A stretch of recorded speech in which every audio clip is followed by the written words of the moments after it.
Hey, Flosstube, it's Brandy. I don't know where my camera is. Oh, there it is. I found it. Hi. It's hi. Hi. It's Brandy. Every home needs a gnome. Bojo Mojo Design Co. It is Wednesday, the day after St. Patrick's Day, so I think that's the 18th of 2020. We're in the midst of the COVID-19 pandemic, and and I felt like I needed to come to Flosstube. Um, Hi. How are you guys doing? I hope that you guys are well. I hope you are healthy, both physically and mentally and emotionally.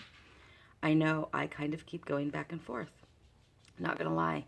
Um, my daughter just found out that her school is canceled for an additional month, and she's a senior this year, so there are a lot of things for her that might not happen, including her senior dance recital. So it's not the worst thing, right? Um, I know there are a lot of people that have it like 1,000 times harder than us. So I'm just, I haven't slept much, not because of the whole coronavirus, just I don't sleep much. So I'm like really tired, plus I'm emotional. It's a bad idea. So why am I filming? What a great question. I don't know. Um, anyway, Ufta, this is how I'm feeling so very much. I'm trying to feel like my other coffee cup that says, "Be still and know that I am God." Um, Not that I am God, thank the Lord. But I am trying, and I hope you are trying to remember that we can get through this, and we're going to take care of ourselves, and we're going to take care of our loved ones and our neighbors, and we're going to be kind, and we're going to be good and compassionate for each other, and we'll get through this like we get through everything else, one step at a time.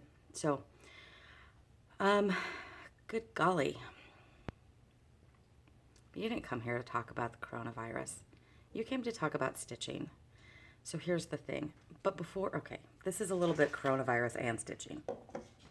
My daughter. So a couple days ago, over the weekend, I was snowed in over at my mom's house, which is on the other side of Mount Hood.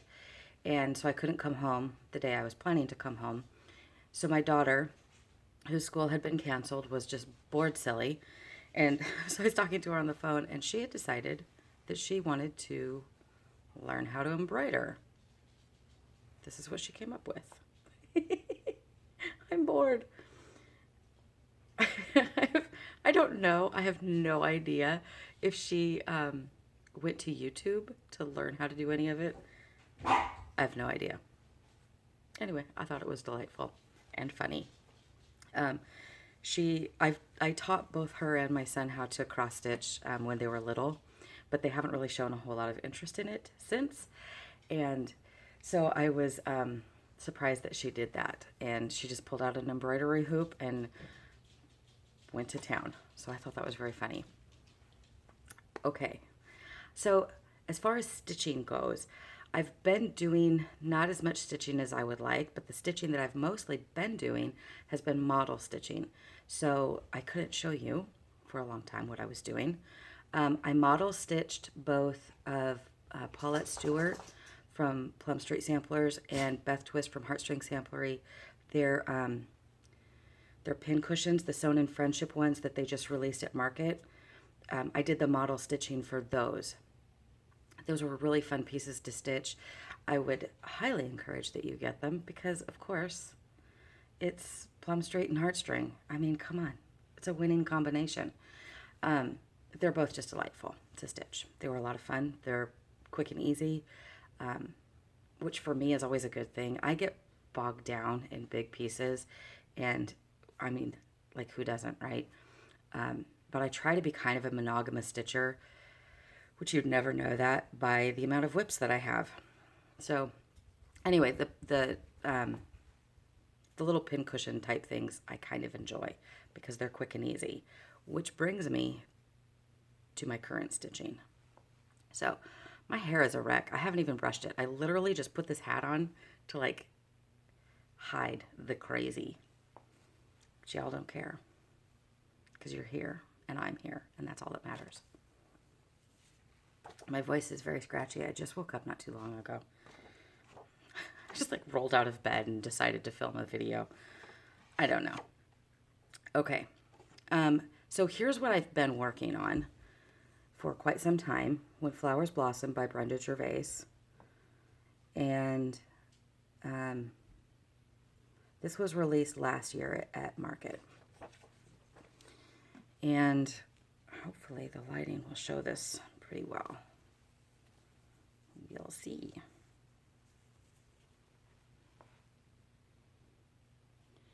That's showing up just a little bit more corally and stuff than it actually is. It's a little bit more pink than orange. So that's not 100% accurate, but it's all the DMC conversions except the house. And I do need to change. There's a couple things I need to change in it. One is this flower, because that interior pink, it's not quite, I don't like it with that darker pink. So I'm going to change that.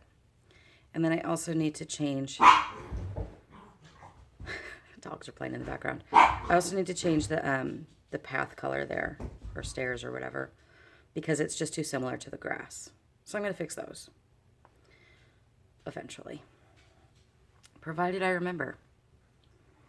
I guess we'll all find out eventually, right?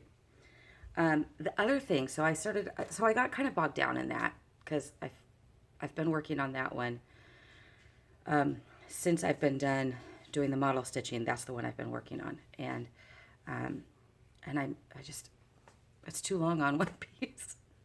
Apparently I don't have a lot of stick-to-itiveness, which is why I'll never do a Haid. I know I've said it before, but y'all are crazy. I mean, in a good way. So this piece, I can't show you the chart because it was sent to me by a friend, and I don't have a cover for it, and I don't know if it was a freebie. I don't know. And so I don't want to pop up a chart and anything. I'll try to do some research and find out. But it's going to be a honeybee. And it says, there's a little frame. It's really hard to do when your fabric is folding in on itself. There's a little frame that goes around, and then it's got its little wings, and it says honey bee honey. I think. Something like that. Or honey bee? I don't know. Anyway, honey is in there. Bees are in there. So that's what I'm working on. It's going to be, I just got like the smallest, such a little scrappy piece of paper, or piece of linen. It's very tiny. It was supposed to be like on a 10.5 by 10.5 piece of linen. So I decided, how about a 6 by 6 piece of linen? Because that's how I roll.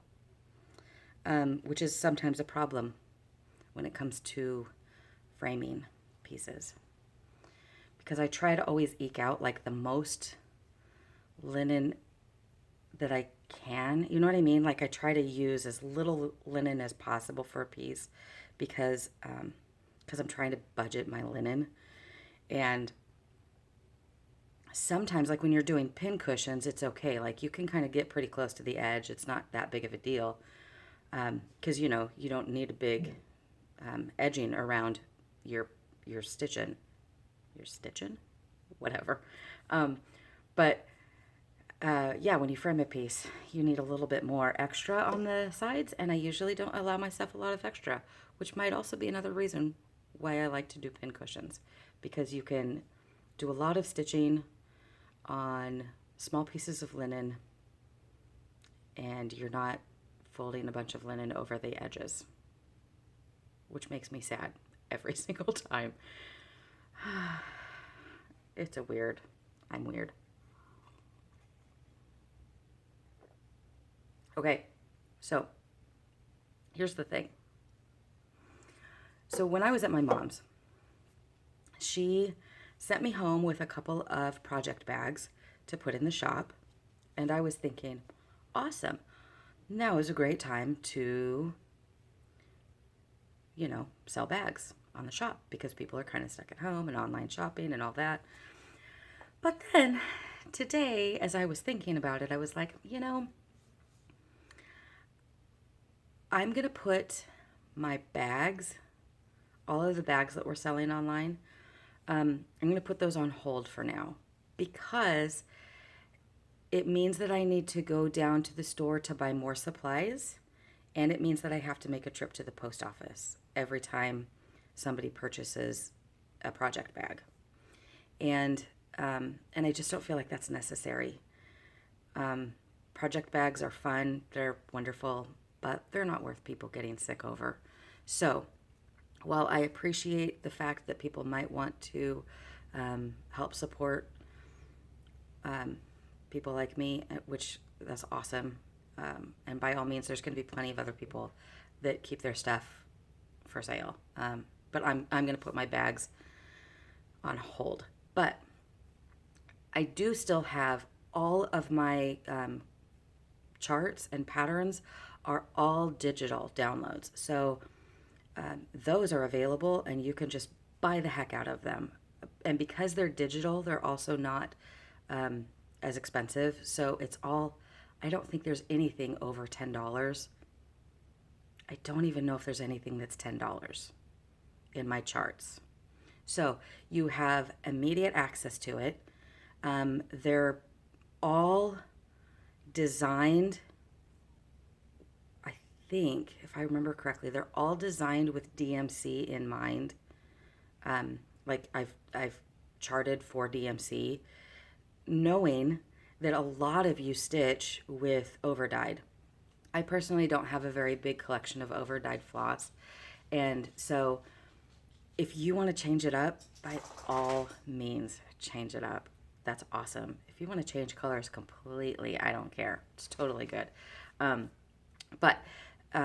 Yeah, so it's super budget friendly because I am a low budget stitcher. That should have been my name, low budget stitcher. But I just don't have a bunch of money to put into it. And so I'm trying to be conscientious of that because I know I'm not alone. So if you want to buy a chart, I've got a little bunny rabbit. I've got a winter turns to spring one. I've got a turkey butt, because who doesn't love turkey butts? Anyway, they're all pretty small. I've got a couple pieces that are more frameable. One that says, let's sit crooked and talk straight. Another one that is a Lutheran church. So anyway, go check it out. That's on Etsy at Bojo Mojo Design Co. I'll put a link below. Wow. I feel like there's more I should say, but I can't think of what it would be. Oh, I know. So one of the things, if you don't know this about me already, I also have a podcast, and in fact, I'm getting ready to go do a remote interview here in just a little bit with an author of a devotional all about anxiety. I'm very excited to talk to her because what a timely subject. I'm hoping that episode is going to be released next week, but in the meantime, this last episode I released was my husband and I sat down and we talked about anxiety and kind of surrounding this whole crisis that our world is in. And then my daughter came up, well, she thinks she came up with, I don't know, I haven't heard anyone else say it, the word quarantivities. So it's quarantine activities, quarantivities. It's beautiful. So we decided to talk about quarantivities for the soul. So things that you can do during quarantine that will kind of keep you grounded and help keep you centered. The one thing that I completely failed to mention in the podcast was to keep a gratitude journal and just remember all the things that you're thankful for. I don't know why I forgot that, but I did, because sometimes in the face of anxiety, it's very easy to to lose sight of the things that really matter. But it's important also to keep ourselves grounded. And and while we need to be aware and we need to be informed and all of those things, we also need to keep moving. Because because if we just let our emotions take over, I don't know about you, but I would turn into a puddle on the floor. And puddles aren't useful. Puddles are slippery and people get hurt in puddles. So I don't want to be a puddle. I want to be a ray of sunshine. That's you guys, I haven't even been cooped up that long. Oh, this is going to get super interesting. I guarantee it. Okay, you guys, I have to go because I'm starting to crazy talk. I hope that you are doing well. I pray that you are getting exercise and staying hydrated and surrounded by people that care about you and that you care about also. Write letters to those that you can't be with. Give them a phone call. Be the kind of person that the world needs right now, which is just kind and compassionate. Give out of the abundance that you have. And if your abundance is just a kind word, then do that. Spread all the kind words you possibly can. Anyway, you guys, have an awesome day. Keep stitching. I love seeing everybody's stuff that they're coming out with because we're all cooped up. So it's fun to kind of have some time to catch up on these things. So you guys be well. Take care. I love you. Mwah. I'll see you on the flip side. Bye.